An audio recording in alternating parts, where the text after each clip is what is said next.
Agradecemos la presentación de la doctora Mary Catherine Arbor. A continuación, la profesora Elizabeth Hale nos presentará la metodología DataWise sobre uso efectivo de los datos para lograr un impacto en el proceso de enseñanza-aprendizaje. La profesora Hale es máster en educación de la Universidad de Columbia, candidata a doctorado en política educativa, liderazgo y prácticas de enseñanza en Harvard University, consultora en alfabetización e investigadora asociada del programa DataWise de la Universidad de Harvard para el proyecto Un Buen Comienzo en la Sexta Región. Tiene una amplia experiencia como profesora, siendo entre los años 2006 y 2010 instructora de alfabetización en Emmanuel College en Boston. Demos la bienvenida a la profesora Elizabeth Hale. Bienvenida.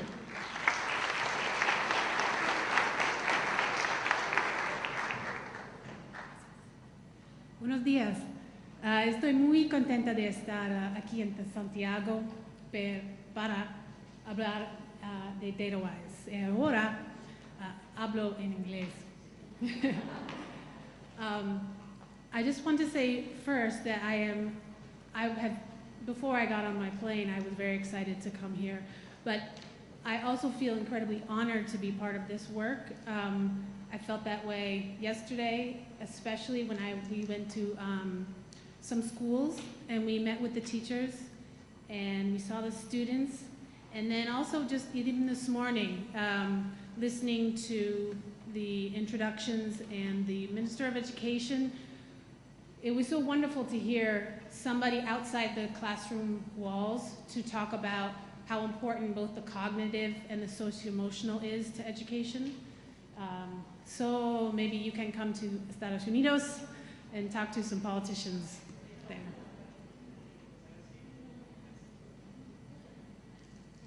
And ¿dónde está the clicker?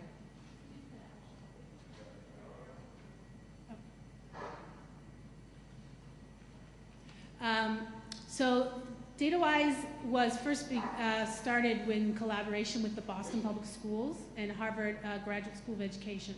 So the first thing I want to do is to show you a video that just gives you, it's a couple minutes to just give you an idea of how this collaboration began.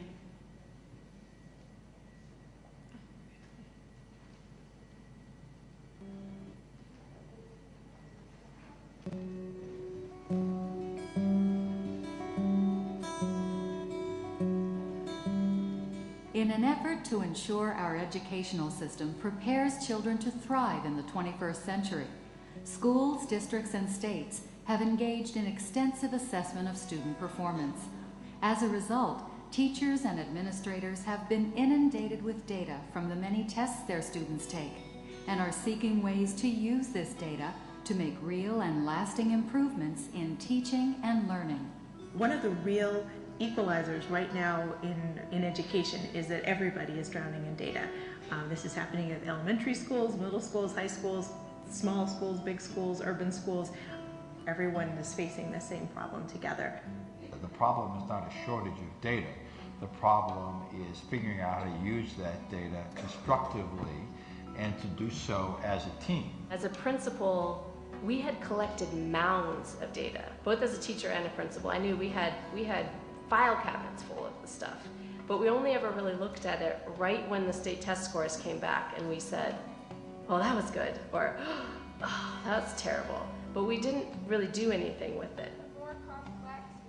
To help educators use data effectively, the Harvard Graduate School of Education and the Boston Public Schools collaborated to create the DataWise improvement process. What I love about the model and what I love about teaching schools and educators the model is that, we brought in really effective teachers and administrators from the Boston Public Schools. We tapped those minds of the teachers and administrators who had really, over their careers, figured out how to do this well. So there's a very intimate connection between the work we do here at the Murphy School and the DataWise process. We wouldn't have been able to articulate it in the same way. We were just doing it, but they helped us to put it into a logical form and really to make it replicable by other schools. Oh, this one. The DataWise team found that schools that use data well seem to take a step-by-step problem-solving approach. They captured this approach in the data-wise improvement process, in which schools prepare, then inquire, and then act. In the preparation phase, educators build the foundation for collaborative, responsible data use. During inquiry, they analyze a wide range of data sources, including their own teaching, in an effort to identify the specific problem of practice they will commit to solving. They then develop and implement an action plan and assess the extent to which it addressed their problem of practice and improved student learning. So this is the data-wise process that can take place over several weeks, over several months. In schools, sometimes it's used for whole school reform or sometimes just for a grade team. Very often it's both, because a whole school will want to pick a focus area like reading or math, but the work that actually gets carried out is very unique to each grade. So there are many different types of improvement processes, as Mary Catherine showed just before me. So I'm going to take you through the 8 steps of the DataWise process. I'll probably highlight what might be unique to DataWise, and then I'll be giving you an actual example of how this might play out in schools. So the first phase is about getting ready to do the work of DataWise. Organizing for collaborative work, creating a team, and adopt an improvement process, which can be any process. This is not to mean that DataWise has to be the one to choose, because there are many different ones that complement each other. And the last one, building a team community. This one's a little different because it really addresses the human element of working together. We hear a lot about our children in classrooms who are different types of learners. They have different working styles. And sometimes we forget that as adults that we do too. And building a team community that collaborates is not something that comes out of compliance. There has to be buy-in from the community. It's especially important for those of you who have been in schools around data. The video you saw, that is not really the norm when it comes to schools in the United States. The idea of collaboration is exciting, but it is somewhat new. Teachers are used to working, it's a fascinating profession in that in your first year you work alone and your peers are your students. There's collaboration in the hallways, but very rarely did teachers talk about the data that reflected their students' achievements. So the collaboration is a really critical phase. Building the collaboration is a critical phase to really building trust and getting teachers to not only look at data with each other, but also to examine practice and come into each other's classrooms.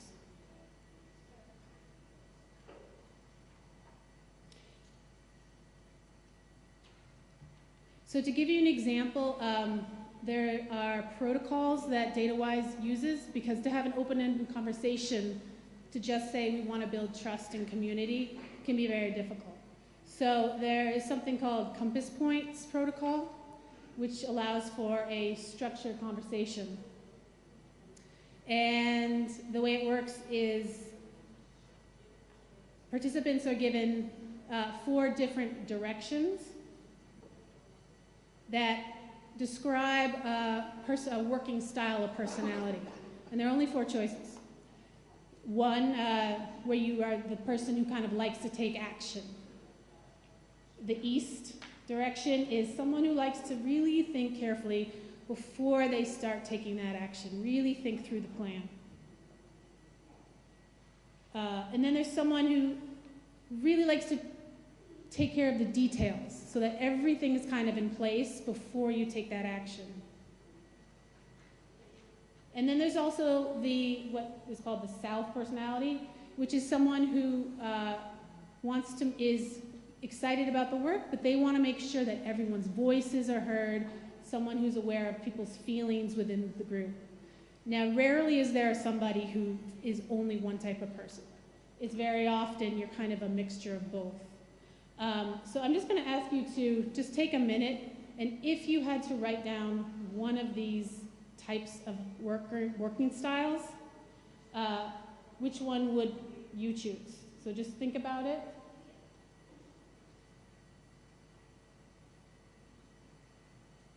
And then I'm going to ask you just talk to someone near you about what you think you are and what you think the strengths of this type of working style is. So I'll just give you a minute to talk about it.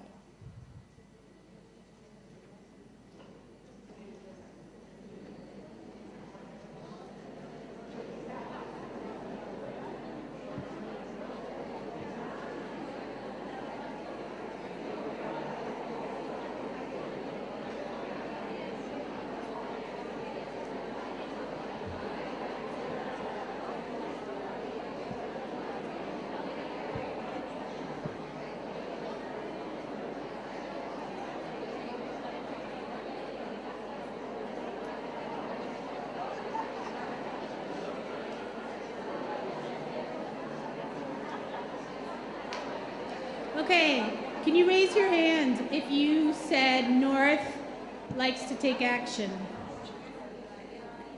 Well, I'll try it one more time. Can you raise your hand if you said North likes to take action? West, you like the details. That's my sister. My twin sister's a professional organizer. She's all West. East, you like to think carefully. And South, make sure that everyone's voices are heard. So if we were in an actual faculty meeting, I would send you to each side of the room with a poster, and you would talk about, with your group, what are our strengths, what are our limitations, and what kind of working style can be difficult for us to work with. And it's always very interesting who goes to what side of the room. And then afterwards, there's kind of a debrief, a sharing of what we talked about. And the purpose of this is twofold. One is it's really helpful. A lot of times we don't, as practitioners, get time to think about our learning style and our ability to collaborate. So it helps us understand what our learning style is, but it also helps us understand that we are part of a team and that we actually don't want people to be all like us. I think it's sometimes you can get caught up in, well, why isn't anyone thinking the way that I think? But we don't want that. We want different strengths, we want different perspectives. So this honors the work of adult collaboration. The second phase of the data-wise improvement process is to build assessment literacy. So in terms of studying how results are reported, and learning assessment vocabulary. And this is because in the past in the United States, the data work was often done kind of at the top and translated to the teachers who are doing the work every day. And it's important to have a shared language and really talk about this data as a community. The next phase moves from preparing for the work to really analyzing the data.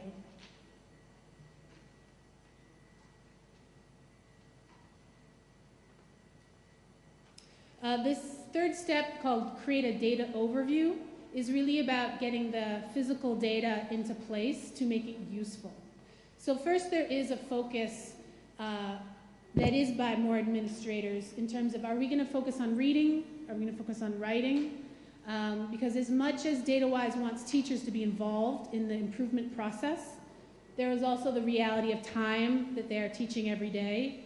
So this first part is done more by principals and data teams. And once they decide, so for example, if they decide we want to focus on writing, based on all these scores and what we've found, we want to focus on writing. There is then a process of not just taking stacks of data and handing them to the teachers, but taking it through a process so that the data is usable. Sometimes we get data that looks like this, and data from our Department of Education is not always user-friendly. So one role of the data team and the administrators is to think about, well, what aspect of the data do we want to communicate?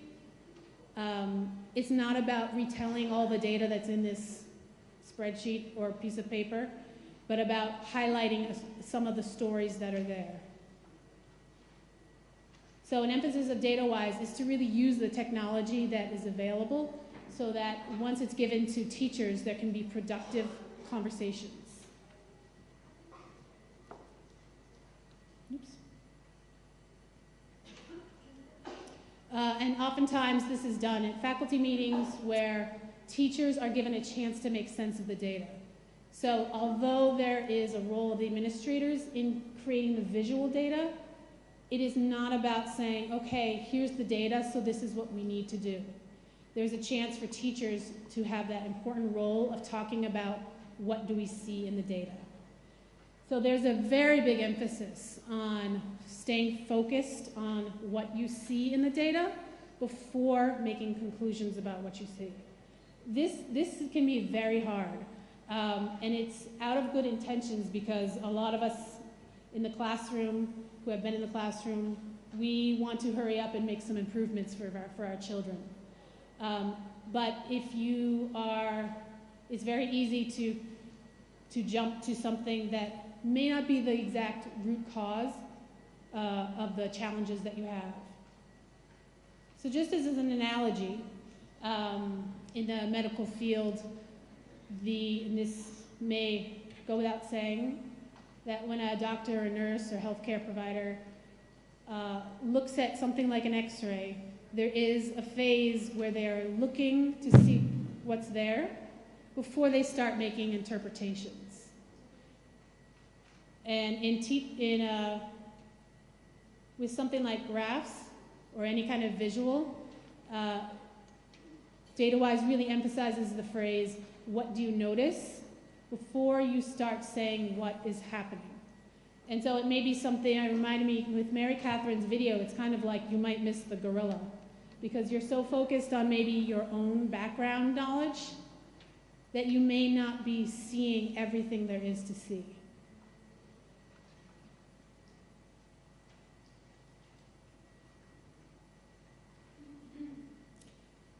From the analysis of data, moves on to the next step of digging into student data. So this is when we're moving from, a lot of times in schools, from state and district assessments to looking at the everyday work that's going to tell us more about this story in terms of what is going on. Just like with the X-ray, I know the times that even when I go to the dentist and they take X-rays of my teeth, there's never just one. We always want different perspectives. So when it comes to looking at data, we never rely on just one assessment. We might pull different charts that represent that assessment. And just like in medicine, when there's both a qualitative and quantitative, there's talking to the patient and then there's looking at the thing. We want to do both as well. So we will look at student data. You can also interview teachers, teacher observations, and a lot of times you can also interview students, which sometimes people forget, but it really is interesting when you have a challenge or you have a problem that you see in the classroom to ask the students about their processing.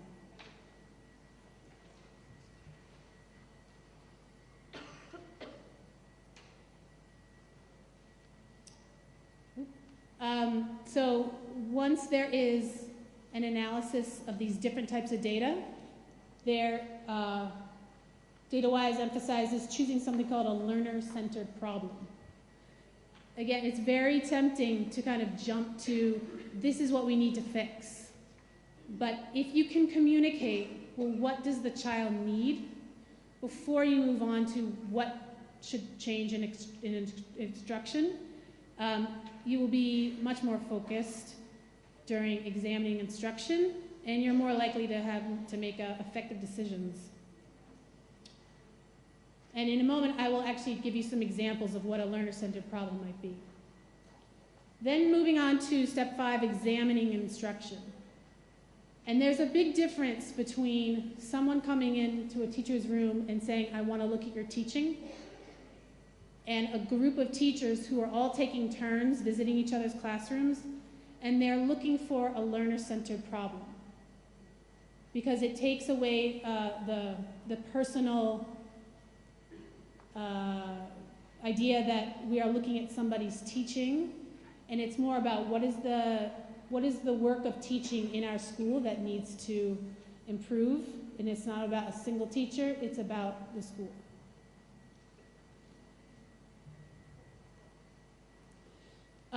From this examining instruction, which may also include looking at lesson plans, having teachers reflect on the instruction that they've done recently, then you try to narrow down to what's a problem of practice. And again, it's not about a teacher, it's about, well, what's a problem related to the child-centered need that we can work on. Then the data-wise process, it moves on to the final phase of ACT, where there's actually strategies named to address the challenges that are observed. So step 6 is to actually develop an action plan and to really be specific on instructional strategies and to write down the plan on paper and have agreement about when, how long this will take, and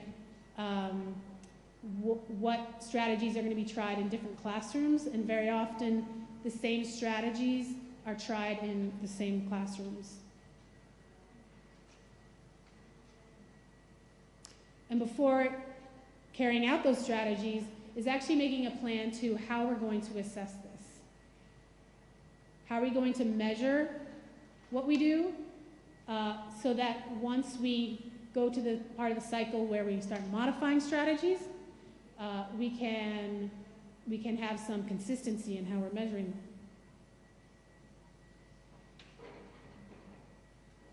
So here's a kindergarten example of steps 4 through 7. So if there was a school focus on writing, and the kindergarten grade team was meeting, they might look at students' drawings, the writings, the assessments, and they might come to the conclusion that most children cannot write the main sounds and the names of other students. So for those of you who are familiar with preschool education or kindergarten, this won't be new to you, but most children, the first letters and sounds that they can write are in their own name because it's personal, it's meaningful. This connection between meaning and letter sound relationship is really at the foundation of this emergent literacy. And for example, in the United States, one of the first letters kids often learn is M, because it looks like McDonald's, which is a very brilliant marketing, actually, the humongous yellow arches that children can see for a mile away, that there is, it equals Happy Meal in their minds, and so there becomes an effective reason to want to learn how to say this word. There's an association between the visual M and the sound that they are making when they say, I want McDonald's. So in the classrooms, students' friends are one of the best places to target sound-letter relationships because they're drawing their friends in the pictures. When we want them to label the pictures, we hope that these letters then translate to other words they want to make. So the learner-centered problem would identify this.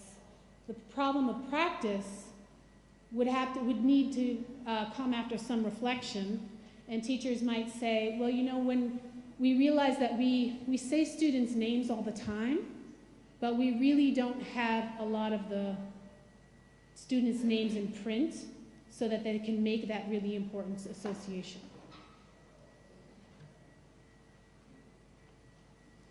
So an action plan might include some of these. It doesn't have to be one specific strategy. So one might, well, let's put the name cards on desks. Or it might be as simple as, we have the students' names on their desks, but they're very small, so let's make them bigger so kids nearby can look at their names. The importance of not just repetition, but exposure. So if there are students' names on a wall, to have interaction with it, so having games where there's matching of your friends' names, and so that there's some transfer to writing other sounds and letters besides their names. The teacher can model using their friends' names when they want to write something else. So for example, if I were a teacher and I was saying, well, I want to write flores, but I don't know how to write it. And I could say, mi amiga Frances, and I can know that, it's the sound, it sounds the same. So we can support that thinking process. Once teachers are trying these strategies, we then assess and we visit classrooms and we discuss strategies that we see. So it's not about one particular teacher trying out the strategies. There may be 4 teachers trying them all out, and they come together, reflect on what worked, what was challenging, and what might be modified.